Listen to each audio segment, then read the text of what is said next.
Drilling holes is fun. Welcome to Toyota Time with Timmy the Toolman and Sean. Today is part 5 of the shop remodel at our new place in Bend, Oregon. Chet's Electric is on site. Caleb is back. He's going to be the journeyman electrician in charge of this project. And Izzy is going to be his apprentice that's going to be helping out at times. And I just met with Caleb and we got a pretty good plan of how the shop is going to be wired for all my needs. For all the electrical outlets, power to the lift, power for a welder, power for an air compressor, all the lighting. I'm going to add a garage door opener for the small side because currently it doesn't have one. It's just manual.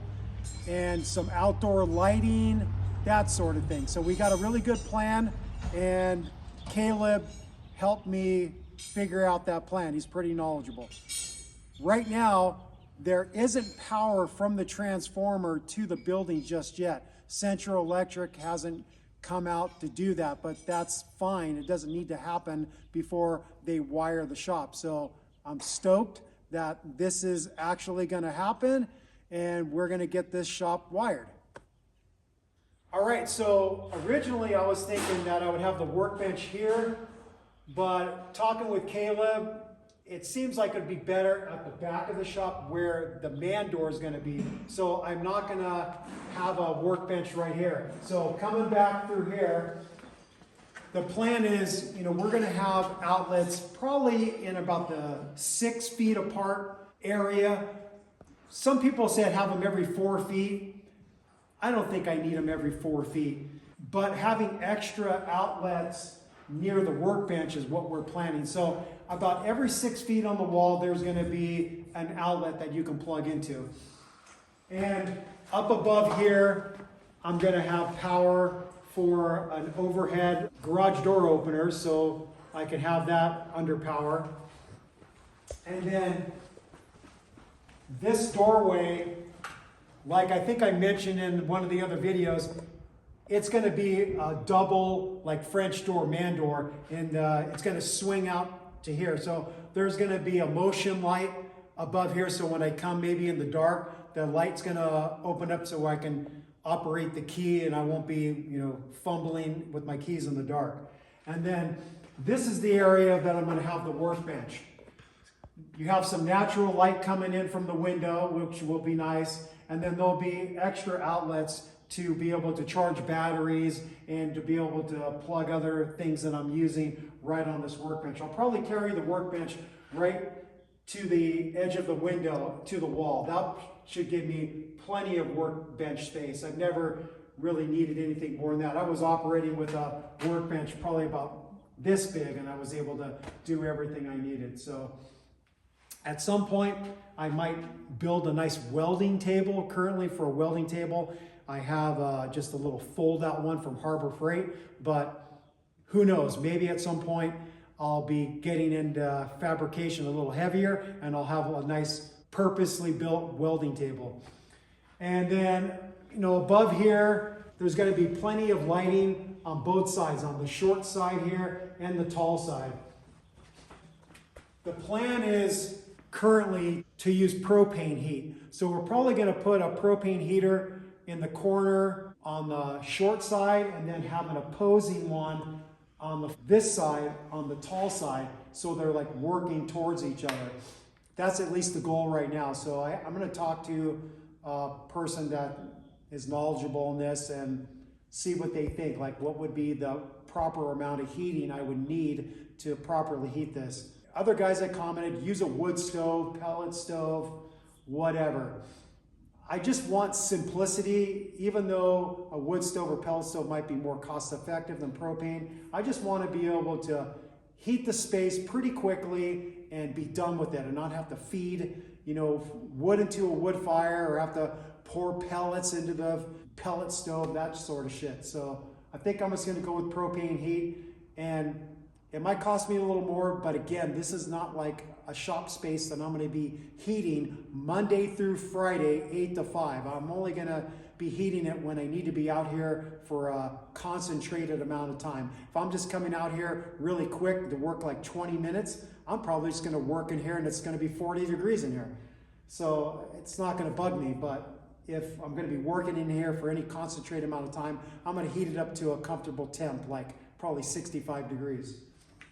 And so the plan on the tall side is, again, have ample lighting and then put a 220 welding outlet in the middle of the wall. So like say if I want to be welding on the lift will be in this area, I could be welding here. Or if I want to weld like closer to the entryway for better ventilation, so I'm not breathing in a bunch of the gas from the welding process, and I'll be able to weld closer to the door. So we'll have an outlet there. And then near the front, near where the electrical panel is, we're gonna put an outlet to run an air compressor, so I can have the air compressor for the hose to be able to blow stuff off and to be able to use it for whatever else, If I have to, I can just run an extension cord for it if I want to use it somewhere else in the shop.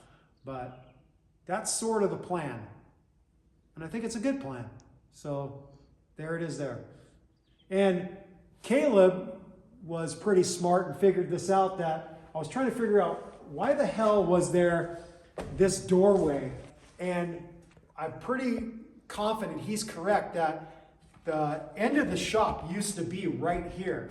And they built this addition from here out, maybe because they had a really long trailer or long RV, and that's why they built this addition. But I think originally the end of the building was right here, and they built this extension to make it a little longer. So I'm not going to try to take this doorway out because there's a lot of structural members that you would have to re-engineer this thing. So I'm just going to have this little doorway that has no purpose. I guess maybe at some point, maybe I could put like some type of shield right here and make this into like a area where I do a bunch of grinding. I don't know, but for right now, the unnecessary doorway is going to stay here. And so that's the plan. One thing I forgot to mention in preparation for the electricians that come in here and start running the wire and doing all the outlets is my wife and I had to move all the shit off the walls. And it wasn't just the stuff that I brought, but there was like all kinds of wood in between the wall studs, like big structural members that I don't know why they had so much extra from their construction project, this project, and I think the home remodel. And I had to get it all in the center, and then up in the rafters on the tall side, there was a lot of wood stacked up there too. And signs of mice that were living up there, so there was mouse droppings. They got into a couple pieces of insulation, so that was nasty. But everything is stacked in the center. I'll show you some of the wood structural members that was left by the previous owner. So you can see these big old, like, I don't know, like 4x12s. And so there's tons of them. There's not just these tall ones right here, but there's a bunch of smaller ones. So I can't figure out what I could use them for. Like, I don't think I would ever build a workbench out of them. That's like overkill. So maybe I'll try to sell them on Facebook Marketplace, or if I could find a guy that I like that does construction, maybe just give them to him. But yeah, there's tons of stuff. And then you come over here, there's just all this other wood stacked up that they had up in the rafters, like tons. Like old closet doors that hinge. There was just all kinds of trim pieces. And some of the trim pieces I'm obviously going to keep because it's trim for the siding of the shop. And so that would be good to have in case I ever need to replace any of the trim. I have it. But there's a lot. So yeah, I don't want to keep anything that I don't think I'm going to use. And when it comes to the electrical work, I offered my services, and hopefully that's going to reduce the cost for me. At least I hope. That's what the owner, Gabe, said, that, yeah, sure, you can help out. So I've already done a lot of drilling holes through the studs. So you can see stuff like this. They have a nice like Milwaukee auger, and I just drilled holes in these 2x6s all along the wall so they can run the wire. On this wall, there was 2 holes needed. On the far wall, on the tall side, needed 4 wires. And so it's kind of fun. So anyways, because that frickin' Milwaukee side angle auger, or whatever you call it, works pretty damn good. Yeah, and then when they come back from lunch and they're ready to pull wire, I'm gonna help pull wire. So I'm just gonna try to reduce the workload on these 2 guys so I save some money, hopefully, because this project is getting pretty damn expensive. So anyways, there it is there. So like I said, you can see the 4 holes I did below all the boxes. You can see the light coming through. It's kind of cool. This is even a better shot with the light coming from the roll-up door. You can see all the holes that I drilled on this tall side. Just kind of eyeballed it, but it looks pretty damn symmetrical. So there it is there.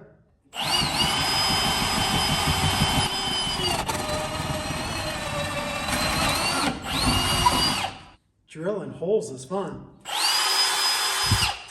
So now they have me running a little bit of wire. It took me a while to understand exactly what I was doing, but I'm running the junction wires, not the home run wires.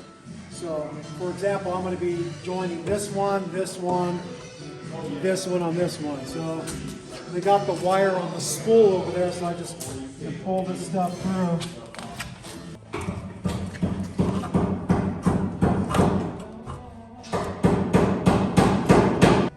I'm an electrician now.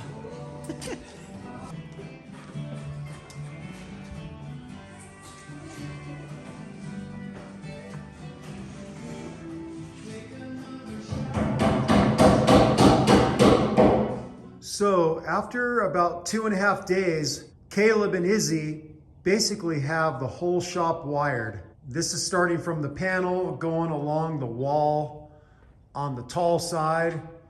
They've got a bunch of wires running up through there. And you can see I have lots of plugs to hook into. They're about every 6 feet. Probably gonna have a 220 outlet right there for running a welder.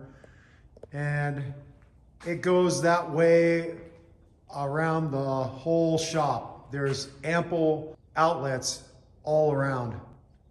And you're seeing some of the HVAC work right now. The guys that are doing the HVAC work for me were working yesterday and installed a bunch of stuff.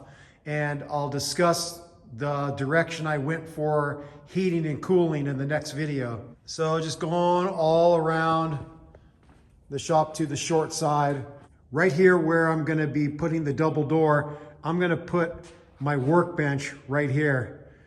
And so I'll have a little bit of light from the window. And then right up here, I'm gonna mount a TV so I can watch whatever I want. Be doing some research on existing videos, watching my own videos, which I do, because quite often I don't remember every single step. So if I have to repeat a job, I actually watch my own videos. And then coming around to the wall on the short side, I'm gonna have switches that are gonna operate the overhead lights for both sides. So I'll be able to walk in the double doors. I'll have my garage door openers here, and then I'll have the light switches.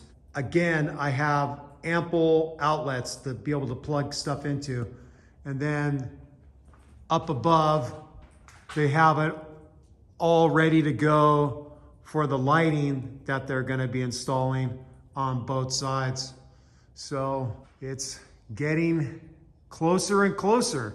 Sorry for the poor lighting in that last clip showing you the electrical work, but it's early in the morning and I decided I wanted to finalize this part 5 video for the electrical work, and it's early morning and it's kind of overcast and gloomy. There's not much light because it was raining.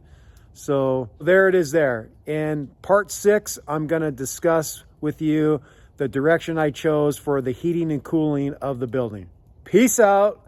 Happy wrenching. Bye-bye.